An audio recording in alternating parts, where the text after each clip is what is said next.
Take just a moment longer to connect with the joy and peace and the love that you are, that we all are together in the united one mind of God. Take one more deep breath. And then slowly find your way back to the room. Bringing that love and that awareness and that kingdom state with you. So tonight, we're so grateful to have Doherty with us, and she's going to be speaking with us in just a few moments, and I'll formally introduce her.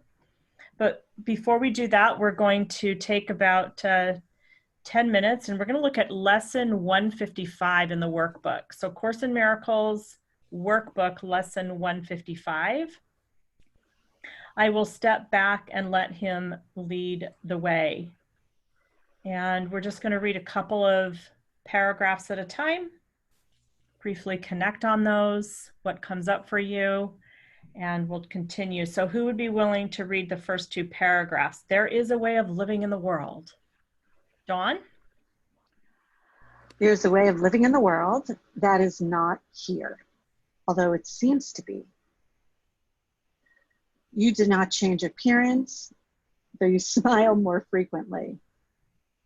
Your forehead is serene, your eyes are quiet, and the ones who walk the world as you do recognize your own. Yet those who have not yet perceived the way will recognize you also and believe that you are like them as you were before. The world is an illusion. Those who choose to come to it are seeking for a place where they can be illusions and avoid their own reality. Yet when they find their own reality is even here, then they step back and let it lead the way. What other choice is really theirs to make? To let illusions walk ahead of truth is madness. But to let the illusion sink behind the truth and let the truth stand forth as what it is merely sanity. Mm-hmm. That felt really good. Yeah. You know, for me, I love that first part, right? There's a different, you know, there's a different way of living in this world, right? That's what we're hearing right here, right? There's a different way of being here. And you don't need to change your appearance, right? There's a different way of being. We don't have to change our appearance. All we need to consider is smiling more frequently, aligning with peace, and transforming into this new way. Mm-hmm. Sounds so simple. Mm-hmm. It is what happens the more we agree to awaken, the more we choose to awaken, the more we choose to walk on the path of peace and only bring circumstances, situations to the path of peace. The more we do that, then all of a sudden we feel lighter.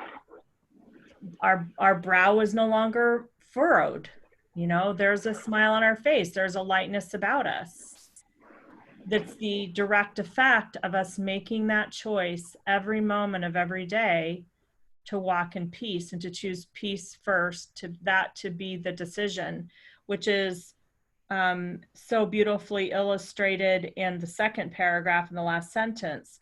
To let illusion sink behind the truth and let the truth stand forth. For years and years, I so did it the other way. And on any given day, today, I also did it the other way, where I was allowing the illusions to be front and center instead of the truth front and center. And it's okay to say that I didn't do as well today, but I can choose again in this moment. I can choose again right here, right now. Can you share? Yeah, so today was another one of those days where I didn't start out with a back-to-back day, but slowly as the day went on, this meeting went a little longer, that one went a little longer, and before you know it, there's no breathing space, there's no transition time. And this was my lesson I started with today.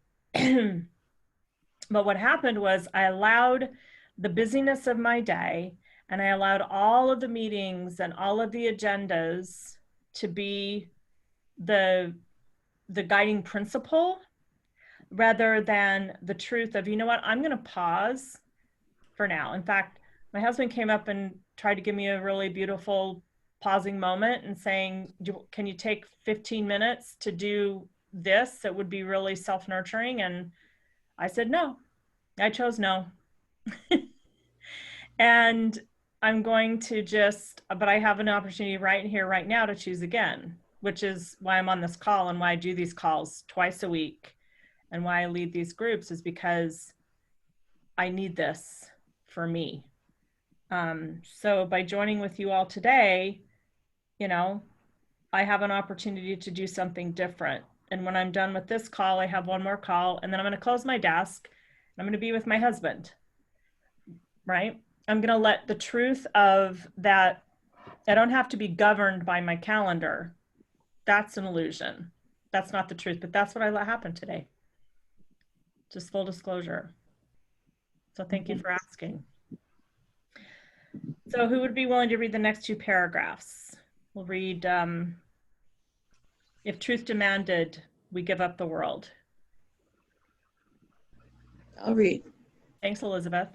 If truth demanded they give up the world, it would appear to them as if it asked the sacrifice of something that is real. Many have chosen to renounce the world while still believing its reality, and they have suffered from a sense of loss and have not been released accordingly. Others have chosen nothing but the world, and they have suffered from a sense of loss still deeper, which they did not understand. Go ahead and read the next one too, please. Between these paths, there is another road that leads away from loss of every kind, for sacrifice and deprivation both are quickly left behind. This is the way appointed for you now. You walk this path as others walk,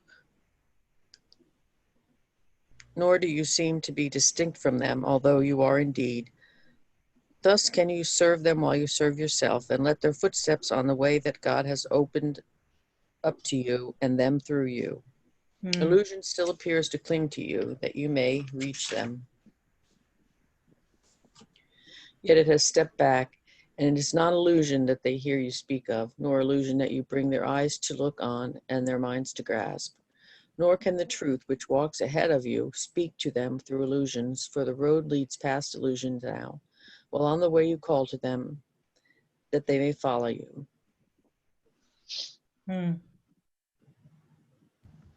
Anyone have any thoughts about that?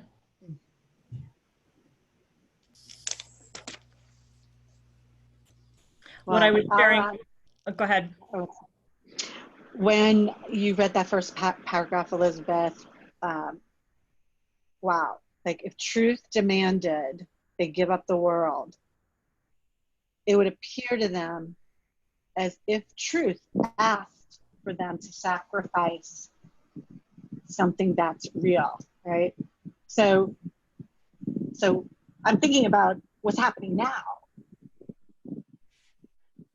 Like the illusion that our civil freedoms have been taken away from us, everything that we're experiencing with this pandemic. I just thought that was a real example of this world that so many people now believe that they've given up, this reality that they've been given up. Well, and I was also thinking about in my example of how I had a bit of a victim mentality, me versus them mindset today. You know, I have this calendar and everyone's demanding something. And what this is, you know, saying right here is, you know, Jesus is asking us to remember that we're walking with our brothers. And so it's not an us versus them. It's not a me versus them. I'm walking with my brothers. And why do I, again, over and over again, still believe that I have to bring all the solutions, you know?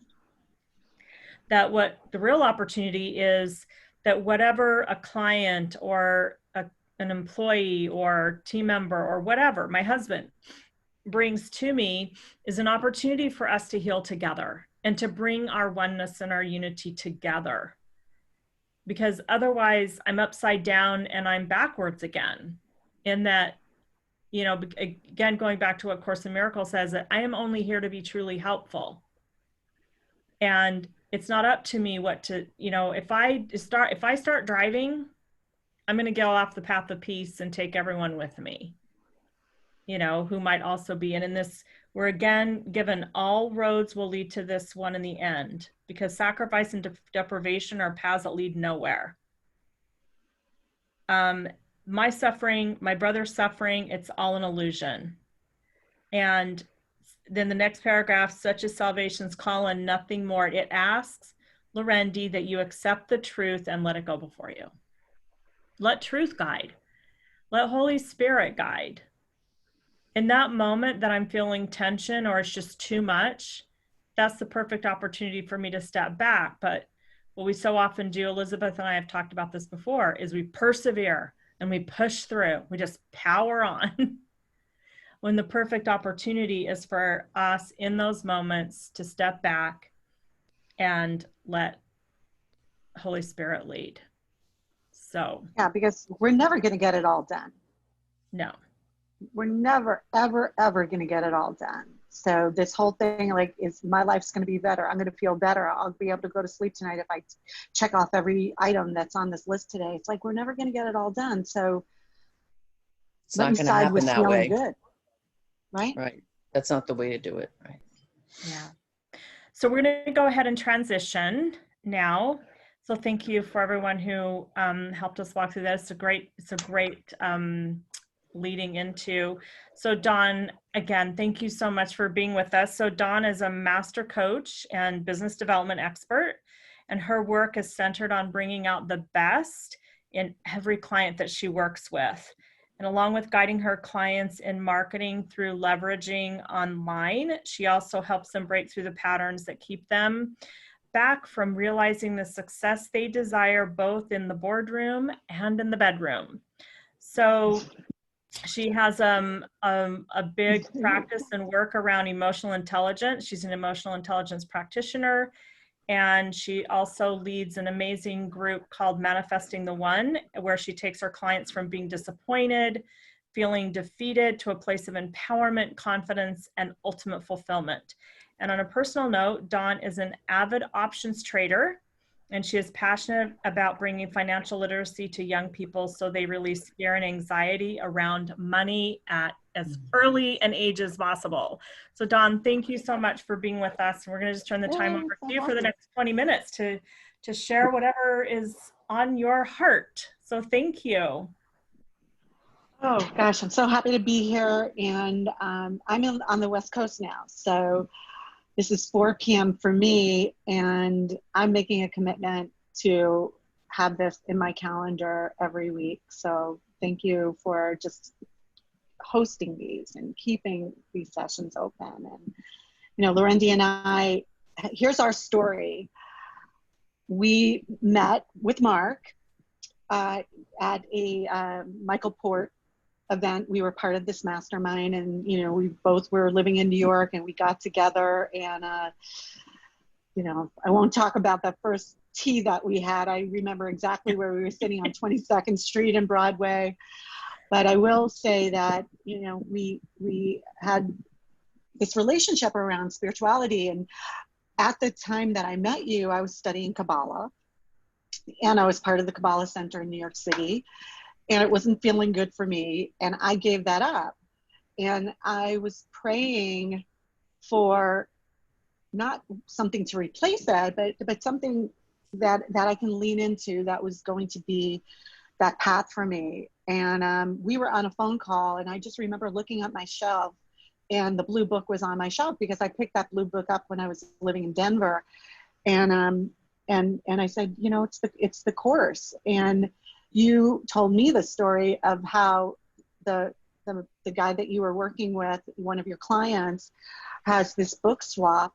And right, I think that week you swapped a book and picked up the course. So we came to the course, or came back to the course just around the same time, and went super, super deep into it, to the point where she and I were meeting every single morning and doing lessons together. Remember that beautiful time that we had together around it. And, you know, since then, I've been leaning into Abraham Hicks, but it's all the same wisdom, right? It's all the same wisdom, and it's about creating the life that we want to live, that we can create our own reality. And one of my favorite passages in the course, I say it every single morning when I wake up.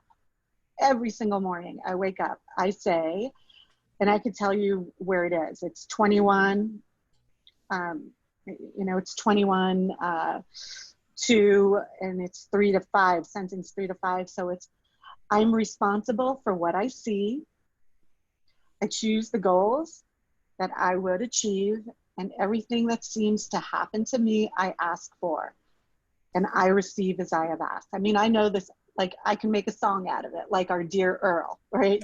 So I'm like, I wake up and I say, I'm responsible for what I see. I choose the goals that I will achieve, and everything that seems to happen to me, I ask for, and I receive as I have asked. So what is manifesting? Manifesting is asking. And we think that we're asking the right way, but so many of us are asking maybe to prove that something really doesn't work the way it should work. Maybe we're asking small. So Ying, you were maybe if you can tell everybody what you shared with us earlier on before we started the call today. Would you be open to doing that? Yes, definitely.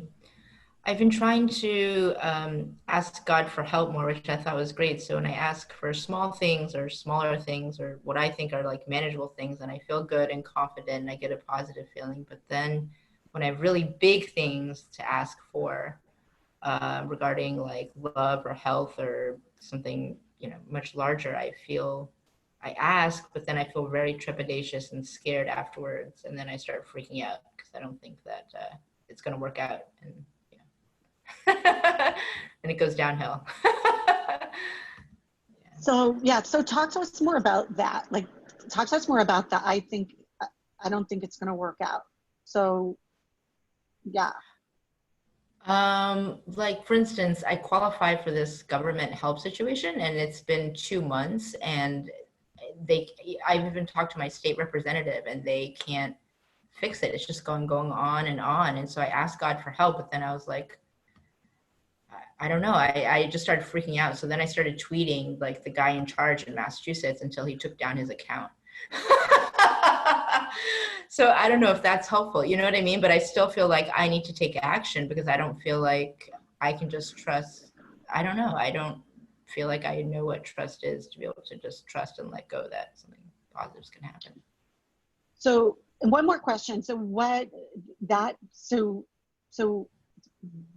that how, so you were going for the how, but what's behind the how? What do you actually need? This health. Oh no, I just need health this error to be fixed bureaucratically because I just need a bureaucratic error to be fixed at the state level. Okay, for why? For you to feel healthier, or? No, there's a lot of money. No, there's a lot of money on the line. Yeah. For you personally. Yeah, for me personally. Mm-hmm.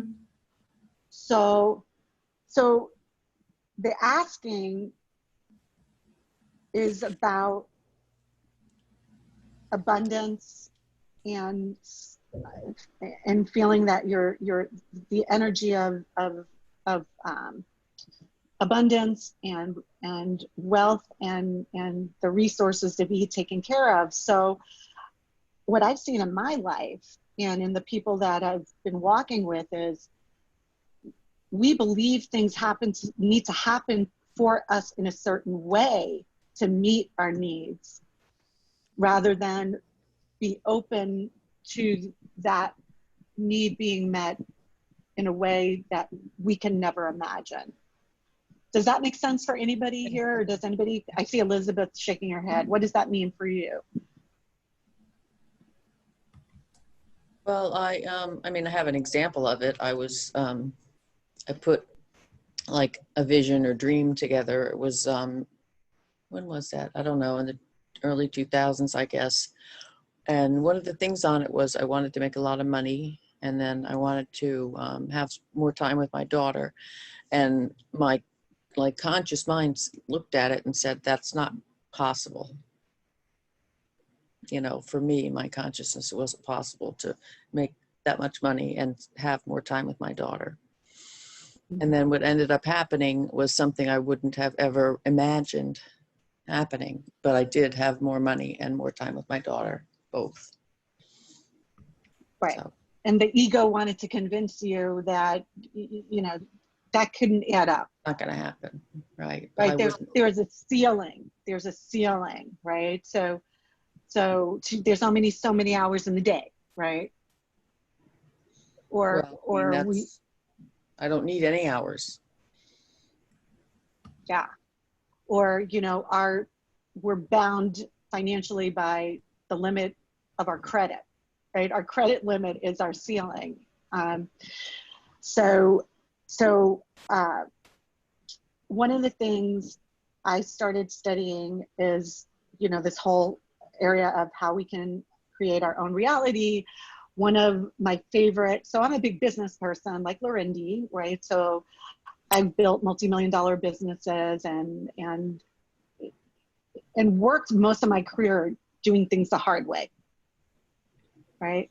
So when I was able to let this in, it just turned things around, because I just got rid of this need to figure out the how and just align with the true desire. So I stumbled upon a book that was written 80 years ago. Many of you guys probably heard of it, or Think and Grow Rich. Has anybody heard of Think and Grow Rich? So if you haven't read it, please get it. And if you have it sitting on your shelf, dust it off. There are 13 lessons, and Napoleon Hill, who wrote the book 80 years ago, was commissioned by Andrew Carnegie, and he interviewed super successful people. And you would think that super successful people are just not nice people. You could think whatever you want to think, but there is a spiritual component to super successful people. And the spiritual component to super successful people is their dogged persistence and their absolute faith in experiencing what it is they desire. What would you, Larendee, where your comments would be around that? No, I think it's such a turning point for us, because what our ego wants us to do is stay stuck, not honoring our desire by tripping us up on how we're not going to be able to figure it out. Right, so we have a desire aside. Right. We have a desire, and then our ego immediately steps in to tell us why that's not going to be possible, or how we're not going to be able to do that. And you know what? The truth of the matter is the ego's right. So we can just thank the ego for sharing. And this is where we can call in our divine Christ mind, our Godness, our creativity, to say, here's the desire, and I'm going to get out of the way and let you lead my path. And what I'm committed to is holding the desire and holding my faith, my mustard seed, right? And then when God tells me to take a specific action, to take it. That's my only responsibility, not to figure out all the how, right?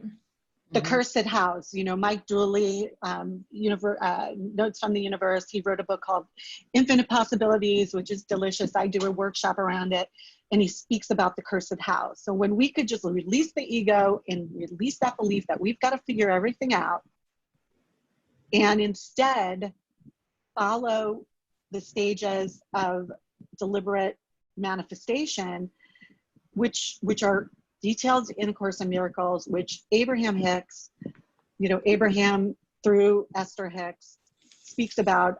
If you want a new fun morning practice, what I did for a while was get on YouTube, and there are all these amazing like 10-minute videos of Abraham Hicks that are these animated videos, so they're a lot of fun. But we talk about the 5 stages of manifestation, and since this was a topic was manifestation today, the first stage I want to share with you is called conflict. So the stage of conflict are all the things that are happening to us that are shitty, all the things that are happening to us that don't feel good, the challenges, the people who are, you know, getting under our skin. So when we can see those situations and those people as gifts to us with Ho'oponopono, you know, Larendee and I talk about, if it's in front of me, it's inside of me, right? So if it's in front of me, it's inside of me. So I want to take this opportunity of conflict and desire the opposite of what I'm experiencing, right? So conflict is this beautiful thing. Without the dark, we can't appreciate the light. Without conflict, we don't have the ability to launch a rocket of desire. So conflict for me, I was living in Brooklyn. I was wearing a parka, you know, from October until April. And I came back from a trip from San Diego, and I'm in the subway, and it was March of 2018. And I said to myself, I'm moving to San Diego. I don't want to live another year wearing a parka for 6 months out of the year. Like I'm actually, so that decision right there, out of the conflict, I said, I don't know how it's going to happen, but I'm moving there. The floodgates open for me. I got a call. Dawn, an apartment is for rent. A friend of mine who lived in Little Italy. Like everything just happened for me because through that conflict, I asked. So that's stage 2. Ask. Stage 1 is be friends with the conflict, let it lead you to launching a rocket of desire. Stage 2 is asking and believing that what did I say? I am responsible for what I see. I choose the goals that I would achieve, and everything that seems to happen to me, I ask for. No. It didn't happen. I asked for it first, and then it happened for me, right? So Abraham speaks about everything we desire is sitting in our vortex. So imagine your vortex is this room. It's this warehouse. It's the storage locker, Larendee. And inside that storage locker, you walk into it, and everything you've ever wanted is sitting in that storage locker. It is already waiting for you. And all you need to do is align with the energy, is shift your frequency to everything that you desire. And that's step 3. So step 3 means I know that everything I'm asking for will show up for me in my life. And for it to show up for me in my life, I've got to be happy with where I'm at now and what I have right now. The Course talks about this. You know, Earl Purdy, who is one of our teachers, he so eloquently, I just remember this lesson. He was speaking about the Creator and God and saying, you know, if God gave us everything we asked for right now because we believed we'd be happy when we got it, then we would never walk down the path of understanding how things truly work, right? So when it clicks that I need to be happy now, how can I be at peace now with this situation? How can I dance with being in lockdown, right? I'm in California. They just told us today that all these, freedoms that they gave us over the past 3 weeks, they're being yanked. Restaurants are closing. All, retail is closing. So how can I be happy now without this physical manifestation that I desire? That is stage 3. And stage 4 is mastering stage 3. How do I stay in a consistent state of joy and happiness without that desire, the physical manifestation of that desire, in the belief that every single day that I practice joy and I practice peace, I am closer to manifesting that which I desire. And then stage 5 is being okay with the contrast, making friends with the contrast, saying, yay, the restaurants are closed. That means that I'm going to be cooking more at home. Whatever that contrast is on a daily basis, and we see it daily. I mean, Larendee just described her contrast. How the meetings and meetings and meetings, and it's like, how is this thing is my setback? How is this person who is under my skin? How did they present me with an opportunity to reclaim more of my personal power? Wash, rinse, repeat. So those are the 5 stages. My good friend, Andy Dooley, has a book on his website that you could go to andydooley.com, and he created a fun little book that's for free that you can download. I can put the PDF, link to the PDF in the chat if you want, but I just go to his website and get on his list. He's a good person and really lives this, and I've learned a lot from him. But yeah, that's really what I have to share. Anybody want to comment, or Larendee, if you want to take it from here? Yeah, thank you so much, Dawn. So I love how you gave us, here's the 5 steps, here's the 5 stages. And I wrote them down, and thank you so much for generously walking us through that. And what I noticed in each step is there is a strong belief component required. And that's really, I also, when you talked about conflict, that's also Course in Miracles principle. And in fact, we should jump up and down and have a party when we experience conflict, because Course in Miracles teaches us that we just became aware that we're going through the toughest part. But what many of us do is look at conflict as this, skin crawling, constricting event. And what Course in Miracles is telling us is rejoice, because now the toughest part is behind you, because you've been asleep before you saw this conflict. Tony Robbins talks about this when I did my training with him. He said, the moment you're in a state of confusion, have a party, clap your hands, because just on the other side of that, when you're willing to walk through it, which is what the asking and believing is when your breakthrough is just waiting for you.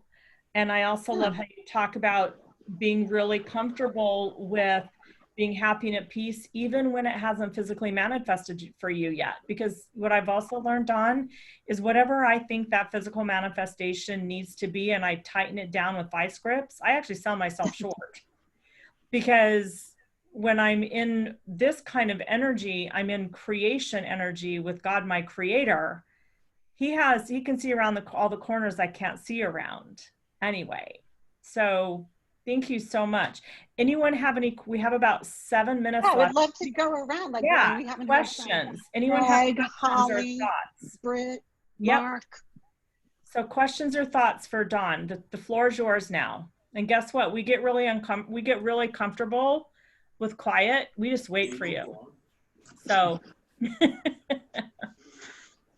I just meditate while I'm waiting. Is there a component, maybe I missed it, but is there a component of connecting with God?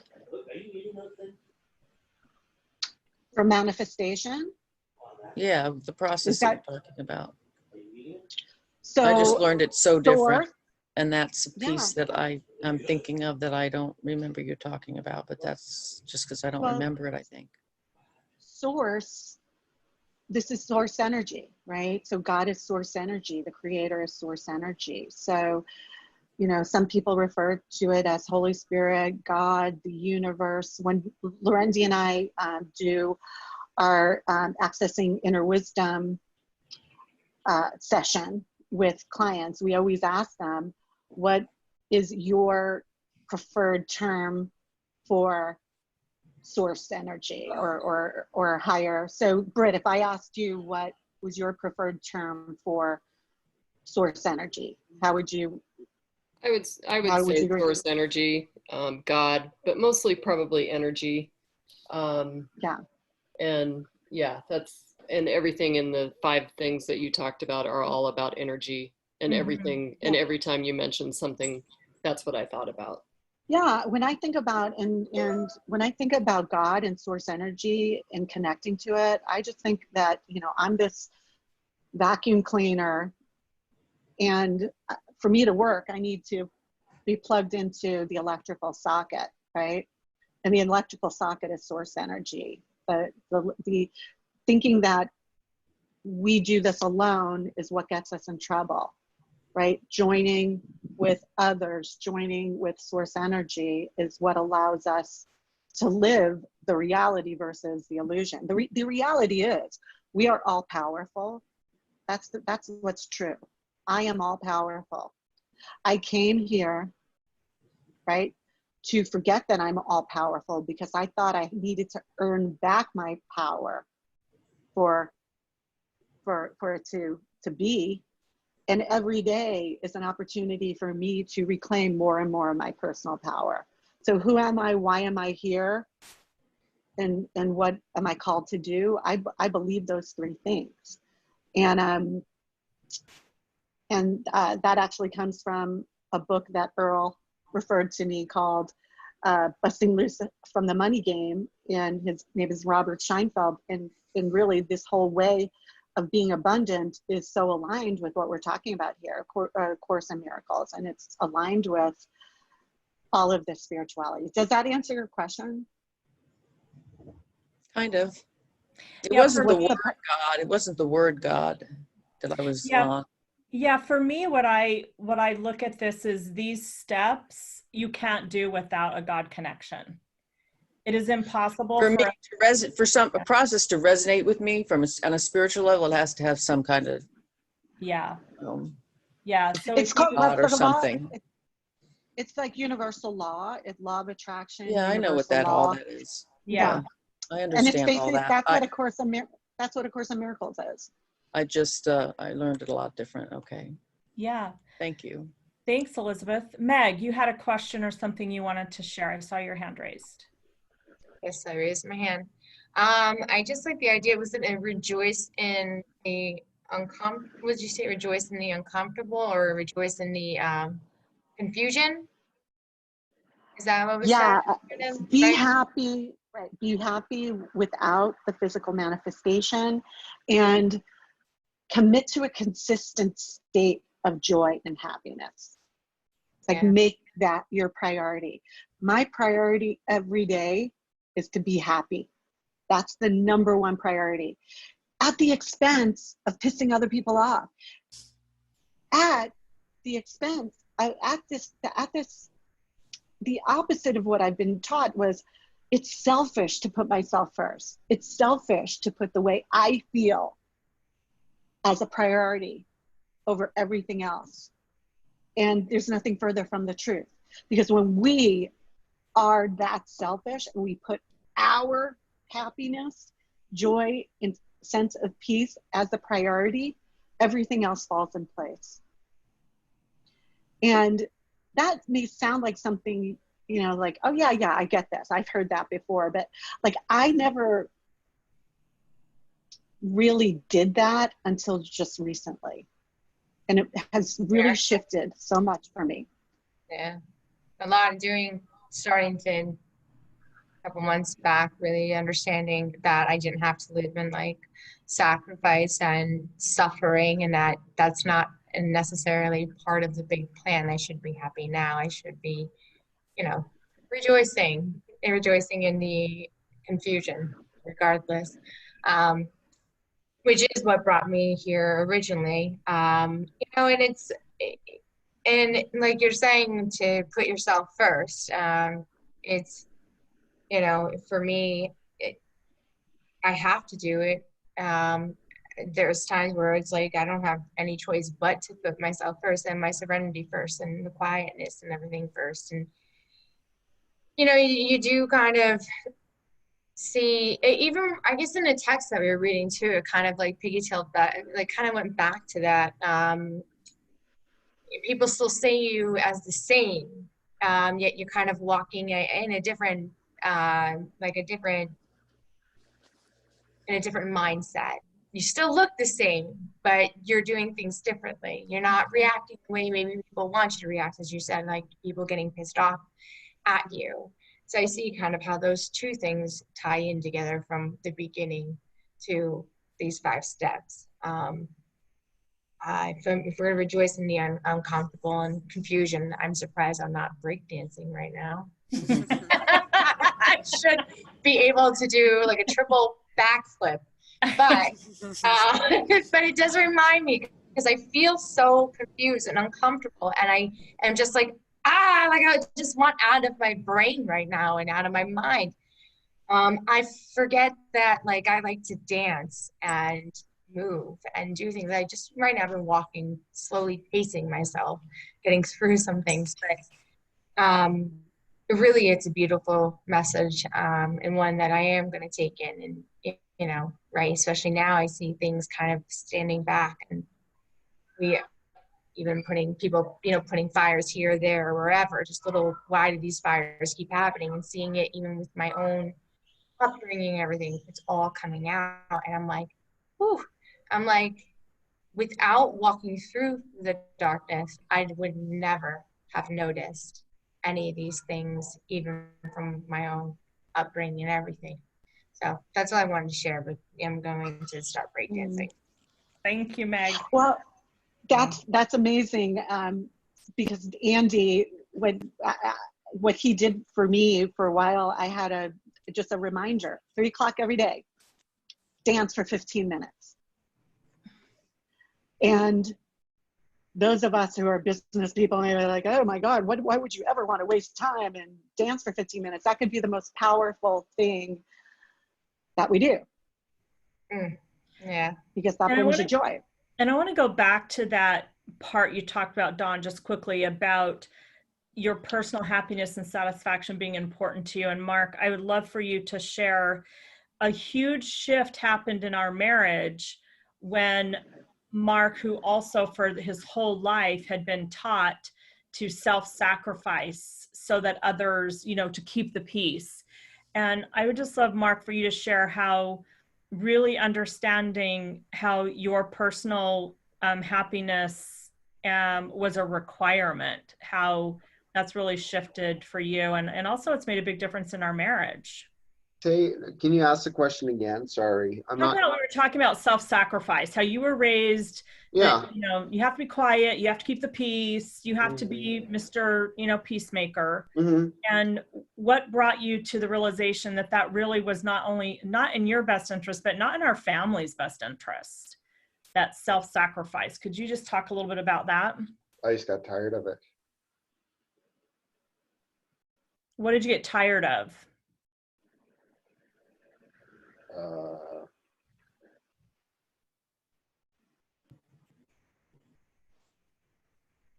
It just wasn't serving me or anyone around me, anybody that I have direct responsibilities to.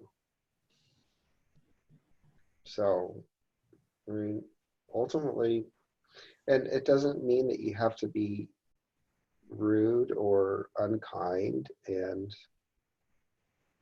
or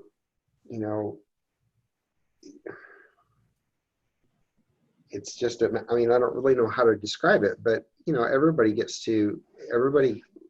on this call is very, very smart. They've got it.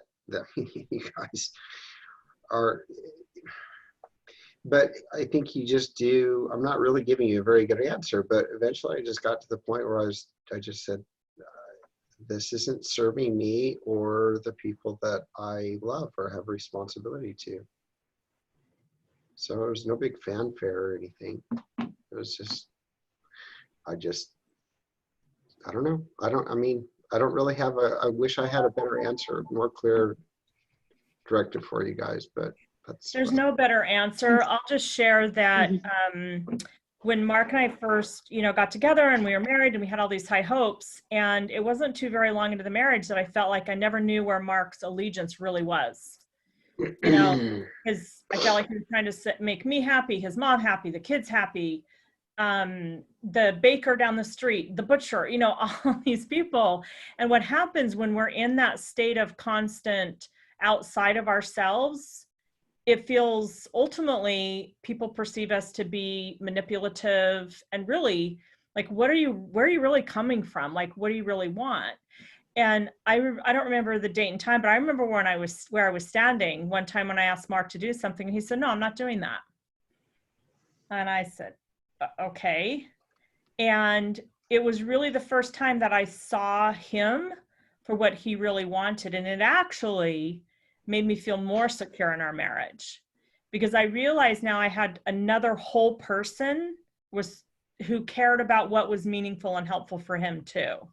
So this self-sacrifice and how I have to do everything else to make everyone helpful or happy is actually the worst thing that we can do.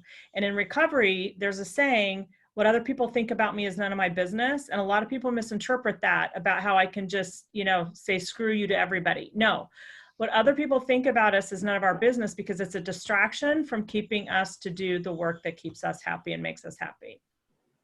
And when our family really started to understand this and live that principle, it was a miracle moment for us, and everything began to change. And we could start living in miracle mindedness and miracle moments, steps 1 through 5, day in, day out, right?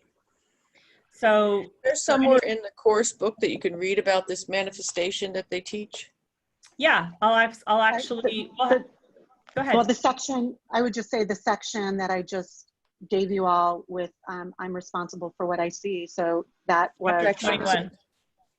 21. Yep. And as we move further, like where I think where are we at? Chapter 11 right now. As we move forward, more and more, in fact, Jesus tells us, please turn over these things that you're spending all your time, this little minutia, turn those over to me, because I've got those so that you can spend more time with me, and I will give you everything that already belongs to you anyway. Right? You know what I love? I don't know, maybe we could share that beautiful, Gary's meditation about putting, I think I did The one altar. right? Yeah, the altar. That's such a beautiful meditation. Yeah. In fact, Elizabeth, you have that meditation. Pathways, Elizabeth's going through the Pathways courses. They sent you all the meditations. Mm-hmm. If you look up Gary Renard, there's a miracle manifestation meditation that is absolutely beautiful. It's so beautiful. Yeah, absolutely. So I would just in just tying it all together, I'm just looking at something that I was studying. Feeling good now is the most important thing for all of us, for us to demonstrate to everyone around us so we can all go home. It's about feeling good. It's not ignoring my needs because I need to be of service to someone else, right? Because that's not sustainable, right? That's a short circuit, right? It's the beautiful, is it page 322? I don't know, the beauty